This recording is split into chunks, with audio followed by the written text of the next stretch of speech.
Жер бетінде байлықты сүймейтін адам жоқ шығар. Кімде болсын барын салып бай болуға ұмтылады. Кейбіреулері қолын қусырып табысты бола алмайтындықтарын мойындайды. Ал олардың қатарына қосылғыңыз келмесе, ең алдымен бірнеше жаттығу жасаңыз. Ол жаттығулар маңызды болғандықтан жасаған кезде мұқият болыңыз.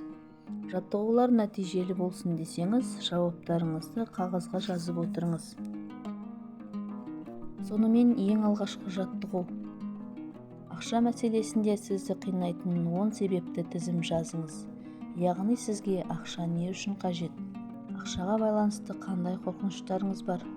Мысалы, ақша болмай қалса, несиемді қалай төлеймін? Шетелге демалысқа бару үшін ақша жинай алмай қалсам не болады? Осы сынды жағдайларды жазыңыз. Мұның маңыздылығы неде?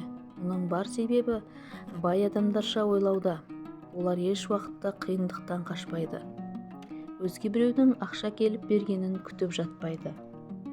Олар бар ойын жақсы жаққа бағыттайды. Егер үнемі жоғарыдағы мысалда келтірілген қорқыныштардың арасында өмір сүре беретін болсаңыз, олар міндетті түрде жүзеге асады. Егер алдыңызға айқын мақсат қойсаңыз, қажетті ақпаратты өмірдің өзі әкеліп береді. Екінші жаттығуымызға көшейік. Жазған тізіміңіздің ішінен мені қаттырақ мазалайтыны мыналар деп 5-3 пункт таңдаңыз. Және оларды өзгертіңіз. Мысалы, шетелдегі демалысқа ақша жинай алмасам не болады дегеннің орнына жазғы демалысқа қалай ақша жинасам болады? Қажетті ақшаларды қайдан алсам болады?